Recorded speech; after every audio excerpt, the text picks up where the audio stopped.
그러므로 너는 이스라엘 족속에게 이르기를 주 여호와께서 이같이 말씀하시기를 이스라엘 족속아 내가 이렇게 행함은 너희를 위함이 아니요 너희가 들어간 그 여러 나라에서 더럽힌 나의 거룩한 이름을 위함이라. 여러 나라 가운데에서 더럽혀진 이름 곧 너희가 그들 가운데에서 더럽힌 나의 큰 이름을 내가 거룩하게 할지라. 내가 그들의 눈앞에서 너희로 말미암아 나의 거룩함을 나타내리니 내가 여호와인 줄을 여러 나라 사람이 알리라. 주 여호와의 말씀이니라. 아멘.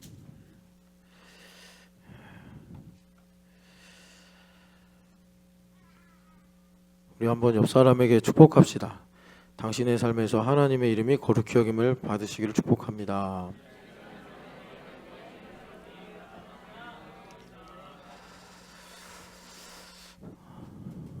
사실 오늘 여기 하나님의 이름을 거룩히 여김을 받게 하신다.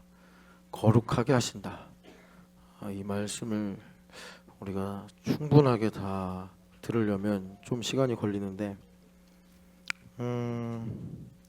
먼저 우리가 오전에 말씀 들은 것 중에 이 빛과 어둠의 말씀을 들었지 않습니까?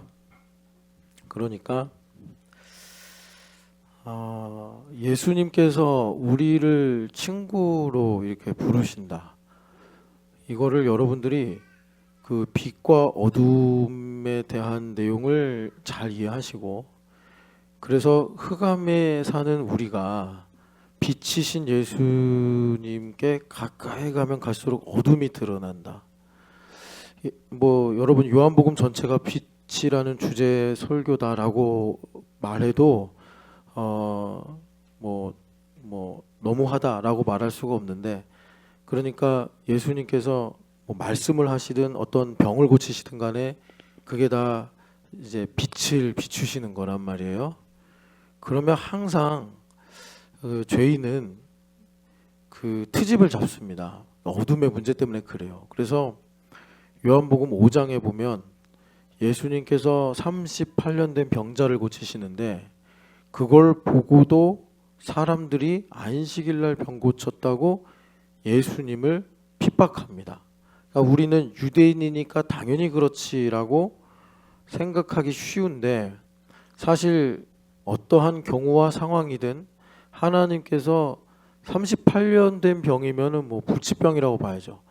그런데 그런 문제를 해결하시고 치유를 해주셨다면 그것은 참 길이길이 찬양을 받으실 일이고, 또 유대인의 세계관은 표적을 보고 믿는 사람들이잖아요.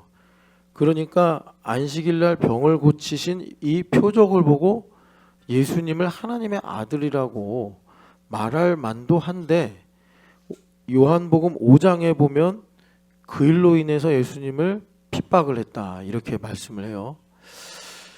그때 예수님께서 38년 된 병자를 고친 사람이 누구야? 라고 사람들이 막 찾기 시작하는데, 고침받은 당사자도 고침만 받았지 누구신지도 이름도 못 물어보고 헤어졌단 말이에요. 인파가 너무 많아서. 나중에 예수님께서 그 사람 혼자 있는 걸 보고 찾아오셔가지고 너가 다시는 그러니까 질병이 재발하지 않도록 죄를 범하지 말아라. 그 말씀을 듣고서 이분이 예수님께 고마워하기보다 내 병을 고친 사람이 예수님이다.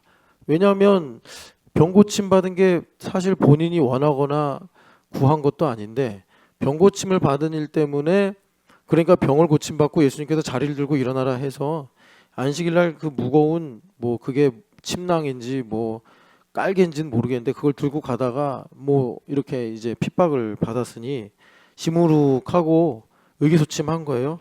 그런데 자기가 이제 이렇게 된 게 나를 고쳐준 사람이 시켜서 그런 거야. 그래서 그 사람을 밝히면 자기가 조금 더 정당화될 수 있다고 생각했는지 유대인들에게 나를 고쳐주고 나로 안식일 날 침낭을 들고 가게 한 사람, 명령한 사람이 예수님이다, 예수다 이렇게 얘기를 하니까 유대인들이 벌떼같이 보여서 왜 그랬어? 이렇게 이제 예수님께 질문을 해요.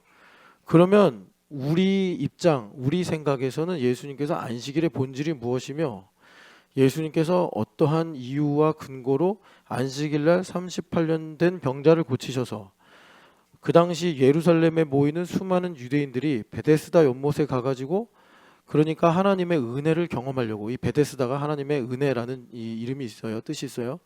그 은혜를 갈망하는 그 유대인들이 야 이제 베데스다보다 더 좋은 더 크신 하나님의 은혜가 나타났구나 이렇게 반가워할 만한데, 예수님도 그렇게 하면 좀 더 상황이 누그러지거나 유대인들 중에 괜찮은 사람들을 설득을 해가지고 이 상황을 그러니까 조금 더 부드럽게 만들 수 있다는 걸 아시는데도 거기서도 보면 예수님 뭐라고 그러시냐면 이렇게 얘기하십니다.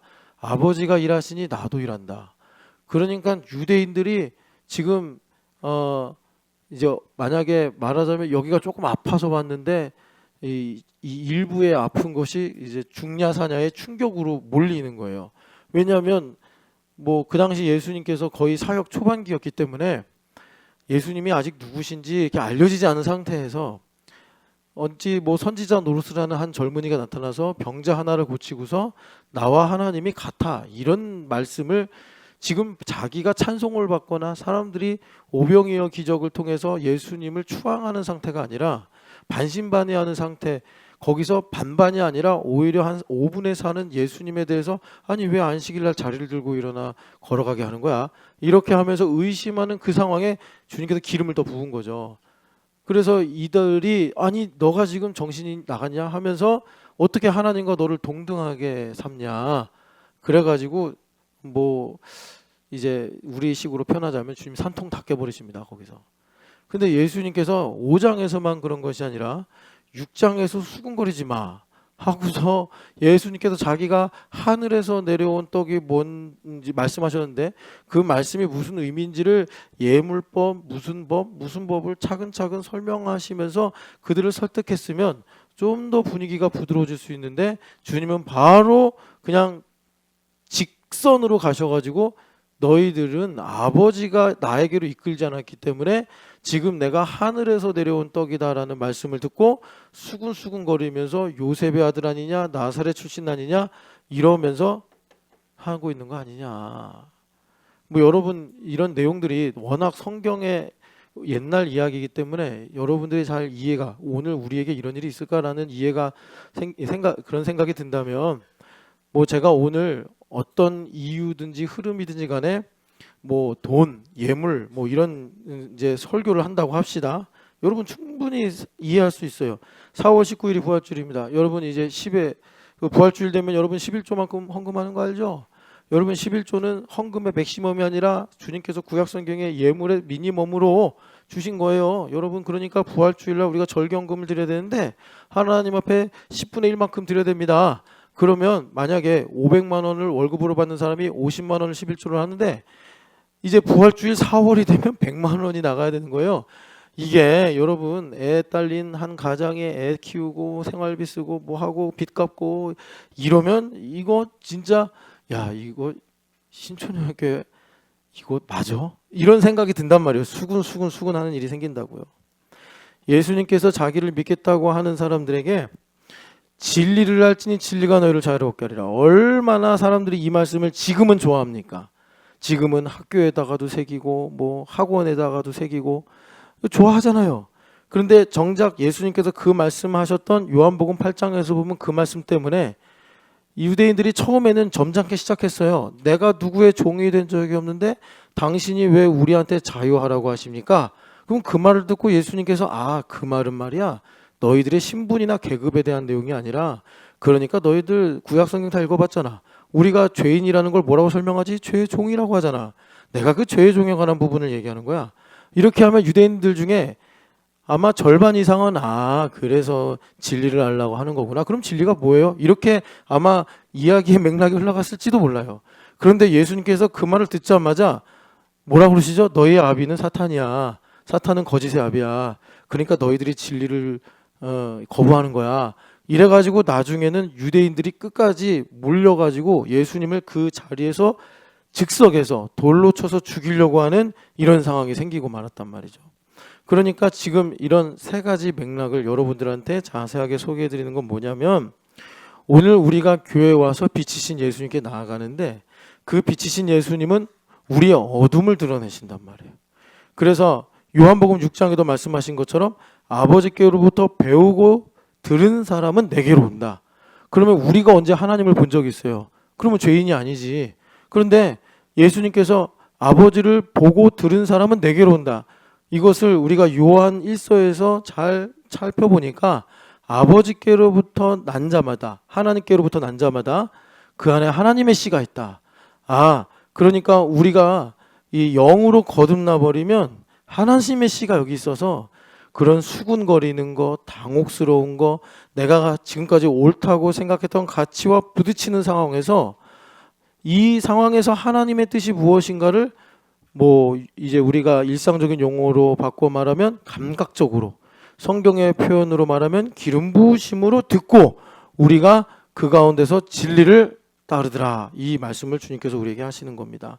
그래서 예수님께서 우리한테 너희는 나의 친구라 하리라. 이런 말씀 하시는데 이 빛과 어둠의 양상을 가지고 어둠에 속한 내 본성이 어둠인데 난 어둠이 더 편하고 어둠이 더 좋은데 빛이신 예수님께서 친구가 되자고 가까이 오면 가까이 올수록 나의 어둠이 드러나기 때문에 1차적으로는 이 어둠이 드러나면 실망스럽고 부끄럽고 두렵고 절망하기 마련인데 예수님과 친구가 되는, 그러니까 그런 깊이의 사랑이죠. 거기까지 나아가면 이 어둠을 가지고 요한복음 3장 21절의 말씀처럼 빛 가운데로 더 나아가게 된다. 그게 뭐냐? 주님께서 나를 대속하신 은혜를 신뢰하고 주님께 가까이 나아가게 되는 것입니다. 여러분 이 사실을 믿으시고 주님과 더 가까워지는 친구 되시기를 축복합니다. 그래서 여러분 잠깐 우리가 에스겔서를 보기 전에 요한복음 12장을 보시면 여기도 이제 빛에 대한 말씀으로 도배가 되어 있다 이렇게 봐도 좋은데 주님께서 오늘 본문으로 읽은 35, 36절 다음에 주님께서 이사야 말씀을 인용하십니다. 그러면서 이사야 6장, 여러분 이사야서 6장은 뭐죠? 우시야 왕이 죽던 해에 그러니까 이사야 선지자가 하나님의 성전에 가서 영광을 보니래요. 영광의 광채를 본 후에 말씀을 하는데 그러니까 성전에서 하나님의 영광을 보고 이사야 선지자가 자 누가 우리를 위하여 가며 우리가 누구를 보냈고 우리가 누구를 보내며 누가 우리를 위하여 갈고 가서 누군가 영광의 광채를 비춰야 되는데 그것이 영광을 본 이사야가 말씀을 전하는 것이고 복음을 전하는 것인데 그 복음을 전하는 바를 38절에 보면 지금 주님께서 빛에 대한 설교를 35, 36절에 하시고 38절 읽어보겠습니다. 이는 선지자 이사야의 말씀을 이루려 하심이라 이르시되 주여 우리에게서 들은 바를 누가 믿었으며 주의 팔이 누구에게 나타났나이까 하였더라. 그러니까 하나님의 영광의 광채를 복음을 전하면서 이게 이제 비추는데 레마가 선포되고 있는데 그때 이사야 선지자가 하는 말씀이 뭐냐면 누가 믿었으며 주의 팔이 누구에게 나타났나이까. 그래서 하나님의 말씀을 듣는데 이 본질이 드러나는 상황이 생겼단 말이에요. 그래서 그들이 능히 믿지 못한 것은 이 때문이다. 이사야가 다시 일렀으되 40절 읽어보겠습니다. 그들의 눈이 멀게 하시고 그들의 마음을 완고하게 하셨으니 이는 그들로 하여금 눈으로 보고 마음으로 깨닫고 돌이켜 내게 고침을 받지 못하게 하려 함이라 하였음이니라. 아멘. 그러니까는 누가 주님의 말씀을 듣고 믿었습니까? 라고 자문하면서 왜? 이사야가 영광을 보고 그 영광의 광채로 하나님의 말씀을 전하는데 그게 복음의 영광의 광채인데 그리스도의 영광의 복음의 광채인데 그런데 사람들이 안 믿는다는 거예요. 오히려 이사야를 틀렸다라고 그러고 반대하고 이러고 있는 거예요. 그러니까 이사야가 누가 이 말을 믿습니까? 이러면서 이제 좀 더 깊은 내용을 말씀하시는 것이 40절인데 말씀 영광이 비춰지니까 눈을 멀게 하시고 그러니까 멀쩡히 예배하던 사람이 예배하기 싫어지게 되고 그들의 마음이 완고하게 되고 멀쩡히 봉사하고 교회를 하나님을 위해 막 이러던 사람이 마음이 굳어져서 멀어지고 이런 일들이 왜 생기는 거예요? 예수님 좋다고 믿는다고 따라왔다가 예수님께서 진리를 알지니 진리가 너희를 자유롭게 하리라. 내 살을 먹고 내 피를 마셔라. 이 말씀을 듣고 영이 혼과 영과 영의 말씀이 레마가 영과 혼과 관절골수로 찔러 쪼개니까 여러분 실망스러운 거예요. 이게 이제 영적인 차원에서 부끄럽고 절망스럽고 답답하고 이런 일들이 생기는 거예요. 그러면서 주님께서 뭐라고 그러시냐면 이것으로 그러니까 이렇게 하는 이유는 눈으로 보고 마음으로 듣고 깨달아 고침을 받지 못하게 하려고 합니다. 아니 주님 왜 이러십니까? 우리가 이렇게 생각하기 쉽죠. 근데 이 부분은 어떤 거냐면 하나님께서 영광을 비추시면서 어떤 일을 하시는 거냐, 예정하신 주의 자녀들을 모으시고 그리고 그 가운데서 하나님께서 택하시지 않은 사람들을 주님께서 이렇게 가름하시는 거예요. 이게 참 하나님의 사랑인가 싶은데 여러분, 하나님의 사랑은 하나님의 영광과 직결되어 있기 때문에 주님께서 1차적으로 이런 작업을 하십니다. 이게 거룩의 아주 중요한 포인트예요. 그래서 예수님께서 이제 요한복음 3장 16절 다 아시죠? 아버지께서 독생자를 보내신 것은 저를 믿는 자마다 멸망하지 않고 영생을 얻게 하려 하심이라. 그런데 왜 17절에서 하나님께서 독생자를 보내신 것은 심판하려고 보내신 게 아니다라는 첨언을 하시냐면, 독생자가 오신 것은 분명히 믿는 자마다 멸망하지 않고 구원을 받게 하려는데 1차적으로는 그것이 심판처럼 다가오는 거예요. 그러니까 눈을 멀게 하시고, 이거는 이제 나타나는 현상을 가지고 말씀하시는 건데 실은 내 안에 어둠을 드러내시고 이런 겁니다. 마음이 완고하게 된다. 현상으로 보면은 내가 이런 인과관계 때문에 마음이 굳어진 거야 이렇게 말하지만, 하나님 중심으로 보면 원래 하나님의 씨가 없는 완고함이 드러난 겁니다. 그런데도 불구하고 이제 심판이라고 말씀하시면서 사실은 내가 심판하러 보낸 것이 아니라 구원하러 보낸 거다라고 요한복음 3장 10절에 첨언하시는 이유는, 그럼에도 불구하고 하나님의 택하신 사람들은 그 완고함을 넘어서 그 어둠을 뚫고서 하나님의 빛으로 진리로 나온다 이렇게 말씀하시는 거예요. 그래서 빌라도가 로마 대표로 나와서 예수님께 당신의 나라가 뭐요? 라고 물어봤을 때 예수님께서 한마디로 말씀하시기를, 진리에 속한 자는, 그 내 백성은, 진리에 속한 자들은 내 음성을 듣는다 이렇게 말씀하신 거예요. 진리에 속한 백성은 내 음성을 듣는다. 그래서 심판과 구원이라는 양날의 검으로 하나님께서 이 말세를 다스리시면서, 예수님께서 그 말세를 다스리시면서 하나님께서 택하신 자들 구원하는 일을 하시더라. 그래서 41절 같이 읽어보겠습니다. 이사야가 이렇게 말한 것은 주의 영광을 보고 주를 가리켜 말한 것이라. 아멘. 그러니까 예수님께서 이사야서를 인용하시면서 41절에 이사야서의 이 말씀, 그러니까 6장에 있는 말씀인데 이 말씀을 예수님 자신이 주해를 하시는 거예요. 그러니까 이 말씀이 왜 이렇게 쓰여졌냐면 주의 영광을 보고 하나님에 대해서 말한 거다. 그러니까 무슨 말이냐면, 자, 빛이신 예수님께서 우리에게 광채를 비추시면 무슨 일이 생기느냐, 양 갈래로 쪼개진다 이거예요. 그래서 진리를 따르며 진리 가운데로, 빛 가운데로 더 나아가는 사람, 그걸 예수님께서 상황적으로 설명하시기를 요한복음 9장에 내가 어둠에 붙잡혀 있었구나, 어둠에 갇혀 있었구나, 그러니까 내가 소경이구나, 내가 보지 못하구나 라는 사람들은 보게 될 것이요, 내가 지금 멀쩡히 다 보고 있고 나는 보지 못하는 게 없는데 왜 예수님 오셔서 나를 소경이라고 하는 거야, 기분 나쁘네 하는 사람들은 보지 못하게 될 것이요, 영광이 비추어지면, 이렇게 하나님의 광채가 비추어질 때 진리를 따르는 백성과 진리를 듣고서 예수님을 죽이고 싶다라는 살기를 갖는 사람들로 나뉘게 된다. 주님께서 41절에 그렇게 주해를 하시는 것입니다. 그래서 여기서 여러분, 지금도 이제 어떻게 보면이 아니라 사실은 여기서 주님께서 영광의 광채를 비추시는 거잖아요. 이 영광의 광채를 비추실 때 그러니까 동일하게 어둠이 드러난단 말이에요. 이 어둠이 드러날 때 주님 저는 보지 못합니다, 하나님의 은혜가 없으면 살 수 없습니다 하는 사람들은 보게 될 것이요, 하나님의 일을 보게 될 것이요, 하나님의 일이 그의 삶에 나타나게 될 것이요. 그런데 내가 이 어둠이 드러나는 일로 너무 실망스럽고 두렵고 절망적이고 내가 원하지 않나, 그래서 이런 걸로 내가 알아서 볼 건데 왜 나한테 자유하란 말이요, 왜 안식일날 병자를 고치냔 말이요, 아니 하늘에서 내려온 떡이라는데 당신 나사렛 출신 아니요, 이러면서 마음이 굳어지는 사람들은 그러니까 보지 못하게 되는 이런 일이 생기는데, 여러분 우리가 인간 아닙니까? 한 길 마음은 알아도 10길 물속은 알아도 한 길 마음을 모른대잖아요. 우리 속으로 이런 거 다 이렇게 하면서도 아무렇지도 않은 척 이럴 수 있는 거란 말이에요. 그러니까 주님께서 애들을 좋아한다 이렇게 말씀하신 거예요. 지금도 딱 보면 다 웬일이야 오늘 하나도 예원이만 자고 다 안 자네. 대단한데. 자, 미안하다 예원아. 근데 시간이 없으니까 이렇게 하고 넘어가야 되지 않겠냐. 자, 마태복음 12장 30절 말씀 읽어보겠습니다. 마태복음 12장 30절 말씀 같이 읽겠습니다. 나와 함께 아니하는 자는 나를 반대하는 자요, 나와 함께 모으지 아니하는 자는 해치는 자니라. 아멘. 그러니까 주님께서 레마로 영광의 광채를 비추실 때, 주님 저는 보지 못합니다, 하나님 나는 소경입니다 하는 사람은 은혜 없으면 살 수 없습니다. 주님의 대속의 은혜가 오늘도 나에겐 필요합니다 하는 사람들은 하나님의 일을 보게 될 것이요.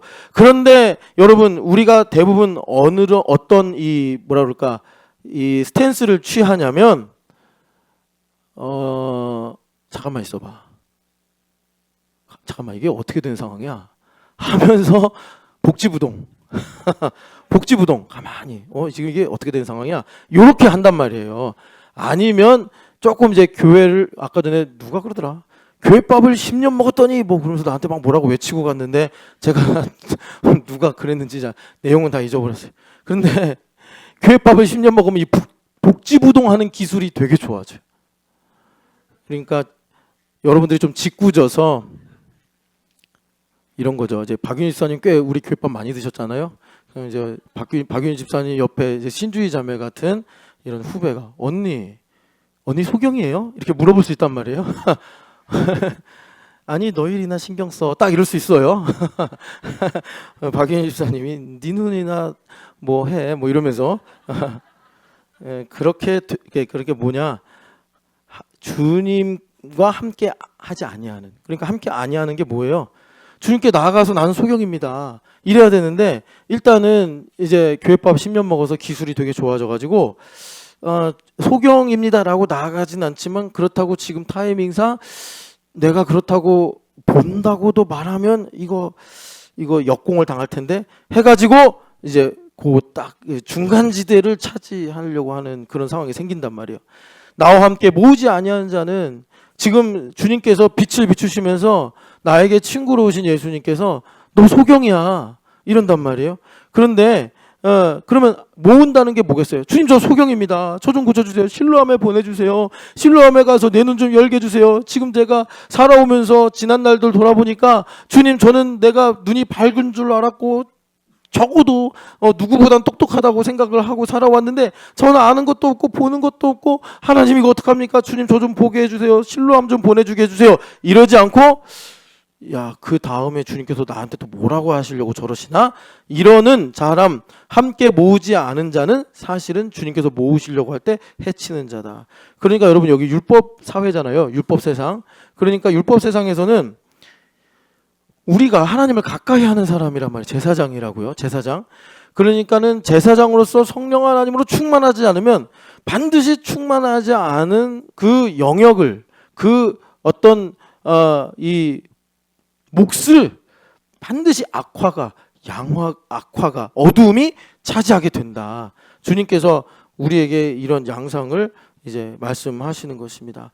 그래서 여러분, 영광이 비추어지면 우리 예수님 나에게 친구로 오셔서 나를 정말 가까이 하신단 말이에요. 그러면 예수님 참 좋으신 분이죠. 그런데 예수님께 가까이 가면 가까이 갈수록 예수님 너무나 훌륭하신 분이라 나의 추함, 나의 연약함, 나의 엉터리, 이런 것들이 드러난단 말이에요. 그럴 때 여러분, 주님은 보지 못한다고 하는 자들을 보게 하시는 분이요, 주님은 우리에게 오셔서 이것은 부모의 죄나 자신의 죄 때문이 아니다. 그러니까 무슨 말이냐면, 예수님께 와서 안식일날 이 병자를 고치고 자리를 들고 일어나라고 하는 게 맞습니까? 라는, 이제 자기가 그동안 생명같이 여기던 오름이라는 기준을 가지고 예수님을 반박한단 말이에요. 반박하면서 자신은 실제로 하나님을 향한 반감, 내 힘으로 살려고 하는 나의 마음이 드러난 줄도 모르고, 아니 나사렛 예수 말이야, 좀 설교 잘하고 능력 있는 줄 알았더니 안식일을 어기네, 저 사람 교만하거나 율법을 잘 모르는 사람인가 봐, 이러면서 우리가 이제 그런 행동을 하게 되는 거죠. 그 조악한 오름이라는 하나의 가치를 가지고 예수님 하신 일을 방해하려고 한단 말이에요. 그럴 때 우리가 이제 주님 말씀하신 대로 이것은 안식일이라서도 문제도 아니고 자리를 들고 일어나라고 해서도 문제가 아니다. 지금 너가 네 힘으로 살려고 하니까 눈이 가려져서 지금 이런 상황에서 하나님께서 행하시고자 하는 뜻을 모르니 내가 빛으로 와서 어둠을 빛으로 바꿔 지금 너에게 하나님께서 감추어 두시고 행하시는 일이 무엇인지를 드러내게 하리라. 이걸 우리가 기름 부으심으로 듣고 반응할 때 주님께서 나의 삶에 만물의 통치를 이루어 주신다. 그래서 여러분, 주님께서 우리 신촌연합교회는 말씀이 실상이다라는 것을 믿고, 그래서 정말 요즘 세대와 다르게, 요즘의 사조와 다르게 지금도 주님은 교회를 통해서 만물을 다스리신다. 옛날에 구한말이나 아니면 가난했던 6.25 전후나 아니면 70년대 희망으로 가득 전 개발 그 도상국의 시대 때는 교회를 통해서 만물을 주님 다스리십니다. 여러분 11조를 통해서 교회의 곳간을 채워보십시오. 하늘의 문이 열려 여러분들의 집에 쌓을 수 없는 곳이 없도록 주님께서 부어주실 것입니다. 쌓을 곳이 없도록 부어주실 것입니다. 그러면 다들 다 아멘하고 11조 하고 뭐하고 다 그랬단 말이에요. 그런데 지금 시대는 안 그런다고요. 그럼 무슨 말이냐면 우리가 이 주님께서 만물을 통치하시는데 이젠 상황, 조건 이런 거를 주님께서 그러니까 제하시고 이제는 말씀의 법리를 가지고 우리를 가르치시는데, 그래서 우리가 어떻게 해야 되냐면 하나님께서 우리 신촌연합교회를 부르시고 이름도 연합이라고 해버리시고, 그리고 여기 화인빌딩 125-27번지 제가 동료 목사님들, 친구 목사님들, 주변에서 사역하시는 목사님들을 다 만나도 우리 교회는 되게 이상한 교회예요. 여러분들이 그냥 매달 있으니까 모르는데 우리 교회 매달 월세 내는 것 놀라운 기적이자 사인이자 하나님의 의지예요. 만물을 내가 교회를 통해서 다스린다라는 것을. 그러니까 제 친구 목사들이 목사인데도 불구하고 와가지고 놀라는 이유는 성도가 뭐 수백 명 되는 것도 아니고 우리 교회 성도들 중에 뭐 집도 있고 차도 몇 대가 있고 그런 부자도 별로 없잖아요. 그런데 주님께서 이렇게 이 21세기 2025년에 고만한 사람들 모아놓고 이렇게 화인빌딩에서 월세를 내면서 우리가 10년 동안 있게 된 거는 제 친구 목사들이 왜 충격받냐면 아직도 하나님이 교회를 통해 만물을 다스리신단 말이야. 이게 충격인 거예요. 왜냐하면 옛날엔 그랬다고요. 70년대는 그랬고 60년대는 그랬고 옛날에 독립전에는 그랬는데, 아니 아직도 주님께서 교회를 통해서 만물을 다스리신다고? 왜냐하면 자기들이 밖에서 목회할 때 이런 일이 생길 것이라는 어떤 뭐 다른 교회도 물론 그런 일이 있겠지만 흔치는 않은 일이니까. 그러니까 여러분 무슨 말이에요? 우리가 하나님의 의지를 어떻게 꺾어요? 하나님은 지금 교회가 된 나를 통해서 만물을 다스리시려고 하는데, 그래서 살아계신 하나님이요 천지의 주제이시요 지금도 그 입에서 나오는 좌우의 날선 예리한 검으로 찔러 쪼개시면서 택하신 바 흩어진 하나님의 영혼들을 불러 모으시는 그런 하나님이신데, 그 의지를 우리 신촌연합교회 그냥 약속의 말씀으로만 어떤 한 번의 사건으로만 주신 것이 아니라 이렇게 교회 당으로, 교회 건물로 화인빌딩 2층에서부터 5층을 넉넉하게 사용하게 하시면서 지금도 이렇게 주님께서 우리에게 계속해서 레마로 말씀하시고 계속해서 우리에게 사인으로 보여주고 계시단 말이에요. 그런 주님의 의지를 내가 어떻게 꺾냐고. 무슨 말이에요? 내 마음과 생각을 파고 들어오셔가지고 내 어둠을 드러내시는 나의 좋은 친구 예수님을 내가 어떻게 박대하냐 이거예요. 주님은 나의 친구라서 욕심이 있다면 나랑 가까워지고 싶고 내 마음을 얻고 싶은 거예요. 전일준의 심장을 갖고 싶은 거예요. 갑자기 왜 전일준이 나오냐? 내가 찬양 부르면서 은혜를 많이 받아서 그런가 봐요. 주님은 그걸 원하시는 거예요. 그거를. 그래서 주님께서 우리의 영과 혼과 관절골수를 찔러서 주님의 레마를 듣게 하신다. 마침 심장 얘기가 나와서, 여러분 그게 무슨 말이냐면 참을 인자 있잖아요. 성경에 인내 너무 중요하죠. 인내. 인자가 이거잖아요. 뭐 이렇게 써도 되고 뭐 이렇게 써도 되고. 칼로 심장을 후벼 판다는 거 아니겠습니까? 영과 혼과 관절골수를 찔러 쪼갠다고요, 주님께서. 그래서 빌립보 교회가 제일 칭찬받은 게 요 인내 때문에 칭찬받은 거죠. 여러분 인내가 뭘까요? 인내는 사랑이래요. 다른 말로. 우리 주님께서 이 흑암에서 우리가 살아갈 때 야 그건 사랑이다 라고 부르실 만한 것이 뭐냐면 내가 말씀을 믿고 인내하는 거예요. 여러분 우리가 예수님을 알면 이 인내가 얼마나 눈물처럼 보배로운 것인지를 우리가 알 수가 있습니다. 여러분 인내하실 수 있기를 축복합니다. 사랑은 오래 참고 인내요, 인내. 그러니까 인내하는 사람이 받는 최고의 복은 뭐냐면 하나님의 마음을 선물로 받는 거예요. 여러분 이 인내를 다른 걸로 말하면 여러분 이 말 듣고 조금 인본적으로 가지 않으셨으면 좋겠어요. 인본적으로 간다는 건 뭐냐면 산다 이런 말, 산다, 살아간다. 그런데 이걸 가지고 조금 이게 이제 우리 교회는 제사장 뭐 나실인 신나리도 있고 우리 다 로열 프리스트이기 때문에 우린 진짜 하나님 앞에 포도씨 껍질까지도 주의를 해야 되는, 신나리만 안 왔으면 포도씨 껍질 정도 먹어도 되는데 나리 자매가 우리 교회 오는 바람에 우리도 다 한 형제 한 자매잖아. 우리도 포도씨 껍질을 먹으면 안 되는, 신나리 그냥 독일에서 맥주나 마시게 내버려 둘걸. 근데 주님께서 이렇게 우리에게 작은 오차까지, 왜? 이 오차가 있으면 금방울 소리를 못 듣는 거라. 걸음마다 우린 띄엄띄엄 들으면 안 돼요. 한 걸음 금방울 소리를 들어야 돼. 이게 얼마나 복입니까? 그런데 여러분 그래서 우리는요 살아진다와 살아내다를 되게 주의해야 돼요. 저도 이제 가끔 이제 다른 분들의 설교를 듣는데 막 열심히 말씀을 설명하고 이런 말씀을 하시는 분들이 많아요. 살아내야 하지 않습니까? 그럼 진짜 피가 막 끓어올라요. 살아내야겠습니다. 여러분 그러면 안 돼요.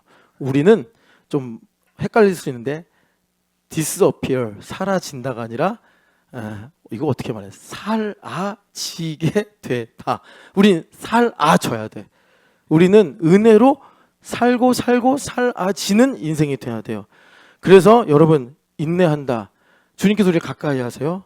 우리 예원이의 삶의 무게, 친구랑 파티도 못해, 권지용 씨 노래도 못 들어, 하여튼 그렇게 있다. 삶의 무게를 견뎌야 돼요. 그게 인내예요. 나의 삶의 무게를, 여러분 이게 뭐겠어요? 십자가죠. 여러분 이 십자가를 주님 오시는 그날까지 잃어버리거나 어디다 뒀다가 두고 오지 말고 잘 지키시기를 축복합니다. 군인은 총 잃어버리면 영창 간다고 그랬잖아요. 우리 십자가 잃어버리면 천국 못 갈지도 몰라요. 그러니까 여러분 삶의 무게를 잘 은혜로 견디시기를 축복합니다. 그래서 다시 우리가 에스겔서로 돌아갑시다. 에스겔서로 돌아가면 주님께서 이름을 거룩히 여기시겠다 하는데, 그러면 내가 이렇게 행하면 22절 뭘 행하시려고 그러시나, 내가 이렇게 행하면, 이렇게 행하겠다고 말하시기 전에 먼저 이렇게 행하는 이유는 말이야, 니들 때문이 아니야. 너희들을 내가 위해서 그러는 게 아니라 나의 거룩한 이름을 위해서야. 여러분 이것을 보시면서 혹시 하나님 이기적이시네, 맨날 우리 사랑한다고 하시면서 아니 결정적인 순간에 가선 너희를 위함이 아니야 나를 위함이야 이렇게 말씀하시네. 여러분 우리를 위함이 아니라 참 다행인 것을 믿으시는 지혜가 있기를 축복합니다. 하나님의 영광을 위해서 일하시기 때문에 우리를 끝까지 포기를 못 하시는 거예요, 하나님께서. 그래서 하나님의 이름을 걸고 우리를 구원하신다는 얘기인데, 그럼 뭘 행하시려고 이렇게 행하는 이유를 말씀하시나, 24절부터 쭉 나오는 말씀이에요. 36절까지. 그러니까 우리가 짧게는 24절부터 27절, 여러분들 많이 읽어서 알겠지만 무슨 말씀하십니까? 이렇게 행하면이라는 것은 뭐냐면 하나님께서 이스라엘 백성들, 지금 포로로 끌려가서 흩어진 사람들을 다 모아서 고국 땅에 들어가서, 그래서 예전에 이강호 목사님이랑 교회됨 40일을 기획하고 구성하고 기도하고 이럴 때가 있었어요. 되게 오래전이겠죠. 우리 교회 10년 차 했으니까. 그래서 이렇게 우리가 이제 목사님하고 얘기할 때 제가 참 기억에 남는 순간이, 우리는 벌써 가나안 땅에 들어와 있었네 그러시는 거예요. 그거 새벽 한 2시에 나랑 통화하시면서 하신 말씀. 그게 무슨 말이에요 목사님? 그랬더니 가나안 땅이 교회였구만 그러시는 거예요. 그러니까 지금 고국 땅에 들어간다, 이게 가나안 땅인데 가나안 땅으로 돌아간다는 건 내가 교회가 되는 겁니다. 그럼 내가 교회가 됐을 때 어떤 일이 생기냐면 맑은 물을 뿌려서 정결하게 하시면서 주님께서 모든 우상 숭배를 제거하시고, 이게 무슨 말이에요? 우상 숭배가 완악하고 거역하는 심성을 제거하시고, 그래서 마침내 새 언약의 은혜를 입게 하시려고 마음의 할례를 베푸시는데, 그게 뭡니까? 새 마음을 너희에게 주어서 너희 육신에서 굳은 마음을 제거하고, 굳은 마음, 다시 말해서 내 힘으로 살려고 하는 마음을 제거하고, 하나님 나의 나 된 것은 주님의 은혜입니다. 부드러운 마음을 주시더라라는 것입니다. 그래서 27절 성령 하나님을 우리에게 두셔서 살아내는 삶이 아니라 살아가게 되는 삶을 주님께서 우리에게 주신다. 지켜진다. 율법이 내 안에 이루어진 천국으로 인해서 지켜지는 삶을 살게 하시리라. 이렇게 행하시겠다는 거예요. 이렇게 교회가 돼서 내가 예수님의 몸이 돼서 머리가 원하시는 대로 내가 은혜를만 알면, 성령 하나님 내 안에 오셔서 내가 마음이 굳어지지만 않고 성령 하나님께서 인쳐 주시는 대로 아멘 아멘 아멘 하면 나의 인생이 바울 사도가 고백한 대로 나의 나 된 것 하나님의 은혜구나. 그렇게 되면 주님께서 원하시는 대로 내가 움직여지게 된다. 주님께서 그렇게 말씀하시는 거예요. 이게 이제 거룩이죠. 그래서 28절에 어떤 일이 생기느냐. 새 언약의 은혜를 가지고 살게 되면 너가 내가 준 땅에서 거할 때 너는 내 백성이 되고 나는 너희의 하나님이 되리라. 거룩의 대명제입니다. 그래서 소속이 분명하게 돼서 29, 30절 이 말씀은 레위기 26장을 요약했다. 그러니까 거룩의 결과로 곡식이 풍성하게 되고 기근이 닥치지 않게 되고 뭐 여러 가지 하나님께서 재앙 가운데서 보호하시는 거룩의 이 익스포넨셜한 일들이 일어나게 된다. 29, 30절 이렇게 말씀하시는데, 그런데 이런 거룩의 영향력들이 나타날 때 주님께서 핵심 가치를, 법리를 우리에게 주시는데 그게 31절입니다. 31절 같이 읽어보겠습니다. 그때 너희가 너희 악한 길과 너희 좋지 못한 행위를 기억하고 너희 모든 죄악과 가증한 일로 말미암아 스스로 밉게 보리라. 아멘. 그러니까 여러분 이 말씀이 왜 이렇게 중요하냐면, 여러분 구약성경을 통으로 쭉 보시면 이 말씀이 참 의미가 있는 거예요. 그게 무슨 말이냐면, 일단은 여러분 새 언약의 은혜를 말씀하실 때 예레미야 31장 34절 보면 하나님께서 뭐라고 그러세요? 내가 다시는 너희 죄를 기억하지 아니하리라. 하나님은 정말 죄를 안 기억해. 그러니까 여러분들 나중에 우리가 기도하면서 제가 이 기도 제목을 드릴 텐데, 원수마귀는 기억해. 그래서 정죄를 한다고요. 그래서 내가 죄 지었던 일 생각나게 하고, 내가 그래서 수치스럽게 하고 부끄럽게 하고 두렵게 하는 이런 일들 계속 자극을 한단 말이에요. 여러분 죄를 기억나게 하실 때 성령 하나님도 우리에게 빛을 비추셔서 어둠을 드러내시지만, 성령 하나님 하시는 일은 우리를 두렵게 하거나 부끄럽게 절대 안 하십니다. 그래서 성령 하나님은 때에 맞게 그런 일을 하세요. 정말 성령 하나님께서 일을 목적으로 내 안에 오셨으면 그냥 일주일, 한 달 이렇게 딱 기간을 정해놓고 네 죄가 다 이런 거야 라고 하시겠지만, 우리 주님은 사랑하시는 하나님, 기다리시는 하나님, 인내하시는 하나님. 그래서 때를 기다리시면서 정말 열심으로 일하셔가지고 딱 카이로스가 오면 그때 나의 죄가 생각나게 하시고 회개하게 하시는 이런 일들을 주시는 거예요. 그런데 주님은 그래서 나의 죄를 기억하지 않으신다. 예수님도 빛으로 오셔서 빛의 설교하기 전에, 빛의 설교가 요한복음 8장 12절 이하에 나는 세상의 빛이다라고 말씀하시기 전에 하나의 이 사례가 나오는데 그게 가능하다가 현장에서 잡힌 여인 아닙니까? 모든 사람들이 이 여인 모세 율법대로 죽여야 됩니다라고 할 때 예수님께서 뭐라고 그러셨어요? 나는 너를 정죄하지 않는다. 다시 가서 그렇게 하지 마라. 주님께서 빛으로 말씀하셨다 이 말입니다. 그래서 여기 보면은 하나님은 기억하지 않으신다고 그랬는데 왜 여기서 새 언약의 은혜를 말씀하시면서 그때에 주님께서 우리 마음의 우상 숭배를 제거하시고 굳은 마음을 제거하시고 성령 하나님을 주셔서 내가 새 언약의 은혜로 말씀을 지켜 살아가게 되는 이런 일들을 주실 그때에 중요한 우리 마음의 심지를 주시는데, 그게 뭐냐면 우리가 죄를 기억하게 된다는 거예요. 악한 길과 너희 좋지 못한 행위를 기억하게 하신다. 그리고서 여기 보면은 너가 너 자신을 혐오하게 된다 이렇게 말씀하세요. 이건 되게 비참한 말씀 아닙니까? 아니에요. 여러분 잘 들으셔야 돼요. 그러니까 무슨 말이냐면 하나님께서 이스라엘 백성들을 부르시고 계속 고치세요. 계속 고치세요. 그 고치시는 것 중에 하나가 여러분 사사기 2장 19절 한번 펴보세요. 이스라엘 백성들이요 가나안 땅에 들어와서 계속 고장나요. 하나님을 예배하고 하나님을 믿는데 그런 내용이 이제 사사기잖아요. 그래서 주님께서 어떤 일을 이제 은혜를 계속 베푸시는데 19절 읽어보겠습니다. 그 사사가 죽은 후에는 그들이 돌이켜 그들의 조상들보다 더욱 타락하여 다른 신들을 따라 섬기며 그들에게 절하고 그들의 행위와 패역한 길을 그치지 아니하였으므로. 아멘.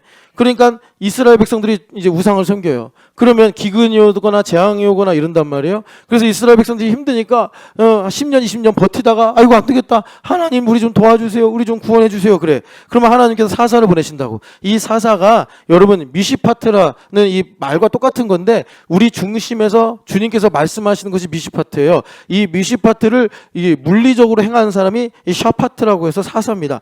이 사사가 와서 하나님의 뜻이 뭔지를 말해주고 가르쳐 주는 거예요. 그래서 하나님을 섬기는 거예요. 하나님을 섬겨요. 그런데 사사가 죽은 다음엔 또 우상 숭배하면서 또 하나님을 배반하고 더 타락을 하게 되는 거예요. 그러니까 20절에 보면 또 하나님께서 어쩔 수 없는 거예요. 공의 하나님이시니까 기근이 오고 재앙이 오고 전쟁이 일어나고 이런 일들이 생기는 것입니다. 우리가 사사기를 보면 계속 이 사이클이 반복되는 걸 알아요. 그래서 하나님께서 어떻게 하시죠? 이스라엘 백성들의 반역심을 이용하셔서 이게 하나님의 컨스퍼러시인데 이스라엘 백성들이 나중에는 아예 뭐라고 그래요? 왕을 세워주소서.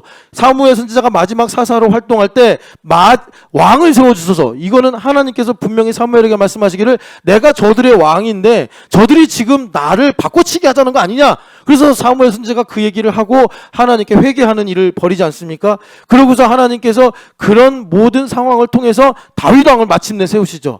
그래서 하나님께서 다윗 왕을 통해서 성전을 짓게 하시면서 하나의 이 고질병을 다스릴 수 있는 좋으면 하나님과 멀어지고 안 좋아지면 또 하나님께 오고 좋으면 하나님 또 멀어지고 내 마음대로 살려고 그러고 또 여러분들 우리가 그렇게 살 때가 많아요. 힘들면 하나님밖에 없습니다. 다시는 안 그러겠습니다. 주님 이제는 나 안 그럴 거예요 하다가 좀 편해지고 괜찮아지고 조금 넉넉해지면 또 이렇게 해도 되겠지. 기도 쉬어도 되겠지. 아이고 내 마음대로 살아도 되겠지. 왔다 갔다 하는 이런 일들이 생긴단 말이에요. 그래서 하나님께서 성전이라는 시스템을 주신 거예요. 근데 그게 사사시대 때보다는 꽤 오래 그러니까 유지가 됐어요.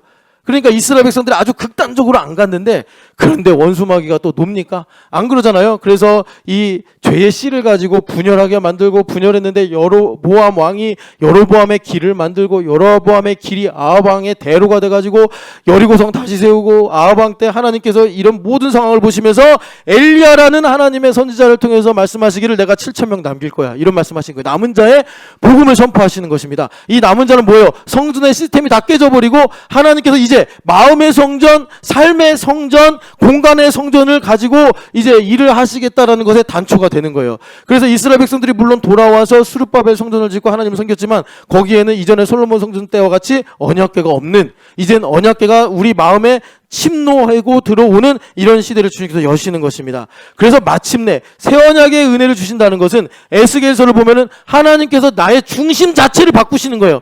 영을 거듭나게 하셔서 물론 우리가 육과 혼의 영향을 받아 근심할 수도 있고 낙심할 수도 있고 우리가 혼란스러워서 자빠질 수도 있지만 내 영은 성령 하나님 영원히 함께 하시려고 오신 분 아닙니까? 내 영은 불멸의 생명을 갖게 되는 거예요. 그래서 결과적으로는 죄를 혐오하게 된다.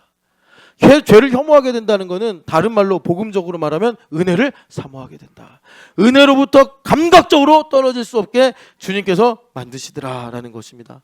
그래서 32절부터 36절 보면 주님께서 우리를 무너진 성읍을 다시 세우시고 에덴 동산같이 나를 다시 회복시켜 주시고 그래서 그 황폐한 자리에 주님께서 나를 아름다운 나무로 심으셔서 주님께서 우리를 회복시켜 주신다 이렇게 말씀을 하시는 것입니다. 그래서 31절의 중요한 의미는 뭐냐면 내가 옛날에는 상황 때문에 환경 때문에 어떤 나를 가르치는 사람을 의지해서 물론 그것도 다 필요해요. 하나님 다 은혜로 사용하시는 수단과 방법들인데 주님께서 궁극적으로 원하시는 것은 뭐냐면 나 스스로 죄를 미워하게 하신다. 왜 죄를 미워하죠? 하나님을 사랑하게 되니까. 하나님 아버지의 사랑이 있으면 세상과 세상에 있는 것들을 사랑할 수 없다. 우상을 미워하게 되는 이런 일들이 우리에게 나타나는 거예요. 그래서 여기 31절에 너희가 스스로 죄를 미워한다라는 것은 무엇이냐면 내가 이제 나를 이 땅에 미시오 하신 라틴어로 그러잖아요. 그래서 미셔너리가 나왔는데 나를 이 세상에 보내신 하나님의 뜻을 알게 됐다.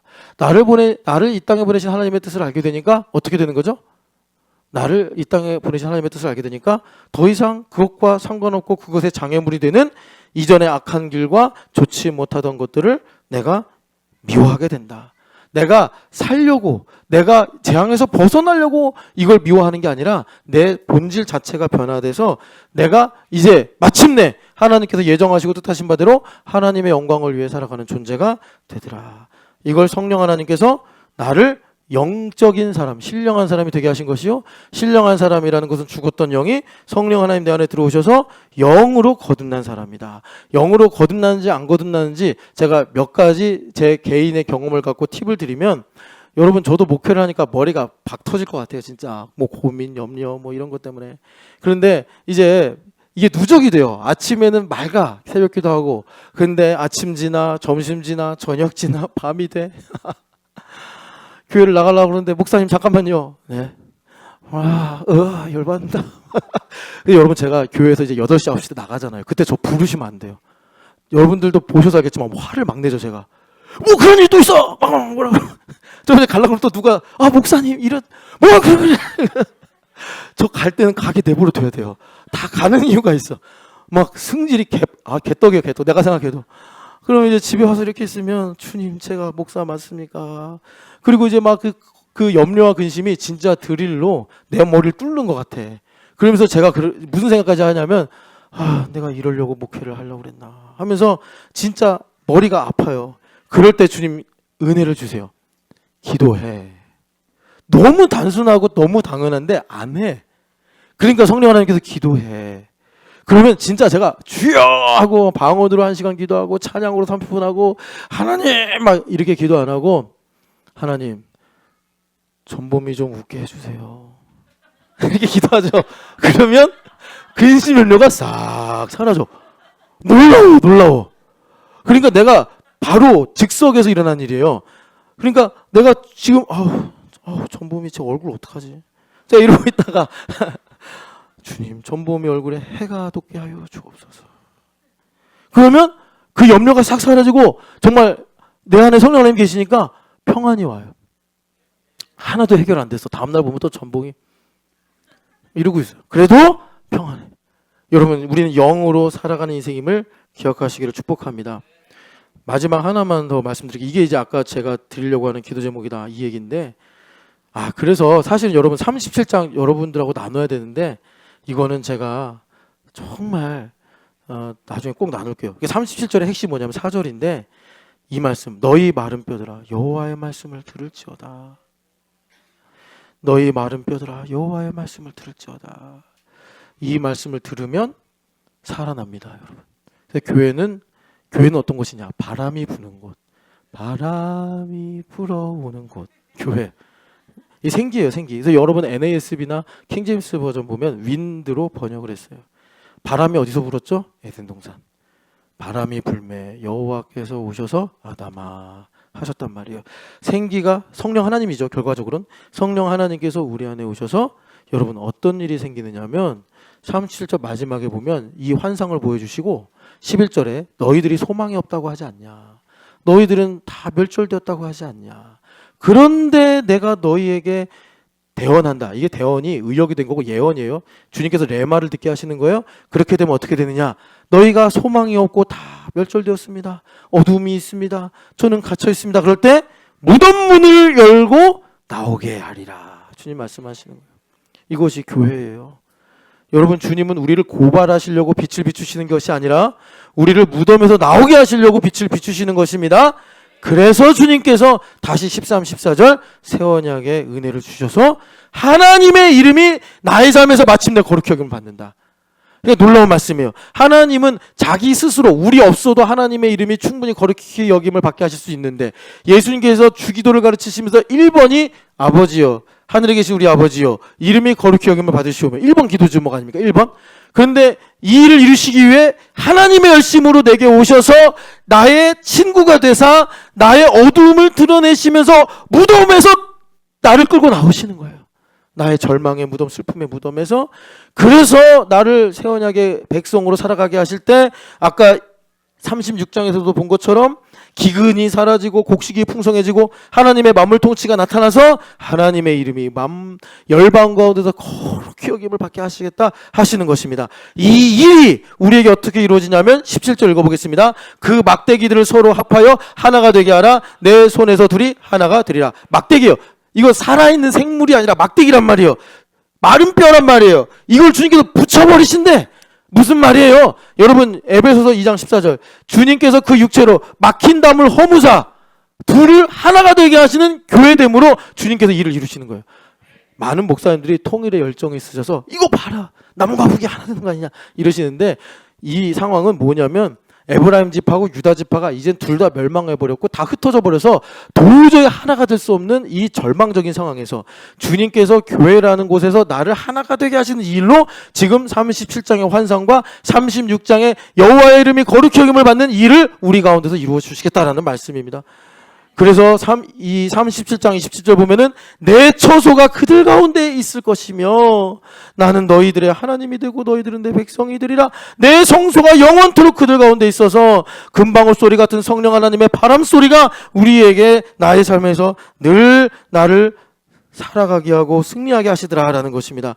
그래서 여러분 아까 전에 제사장의 삶에 통증이 있다. 이게 뭐냐면 영적으로 민감해져요. 민감해지면 다른 사람들이 볼 때 아무것도 아닌 포도씨 껍질조차도 제사장에게는 심각하고 치명적인 복병이 될 수 있다는 거예요. 그래서 여러분 원수마귀도 내가 이제 영적으로 민감해지죠. 그러면 이런단 말이에요. 이거 어떻게 얘기해야 되나? 야 엄태우 네가 그러고도 목사냐? 자 레벨 1. 야 엄태우 네가 그러고도 목사냐? 레벨 2. 이게 무슨 말이냐면 영의 세계는 깊이가 중요해요. 그래서 쫄개마귀가 와서 야 엄태우 네가 그러고도 목사냐?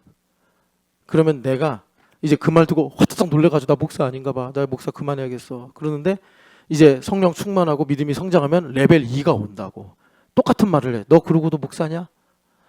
그 다음에 또 승리하면 원수마귀 레벨 3이 와. 너 그러고도 목사냐?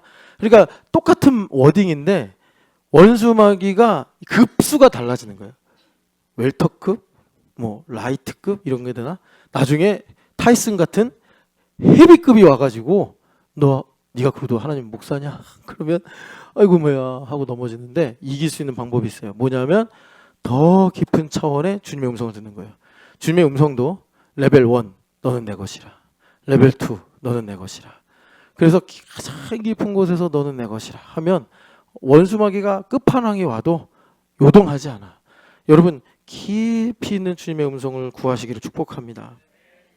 그럴 때 우리가 어둠에서 빛으로 나아가게 될 줄 믿습니다. 우리 같이 찬양합시다.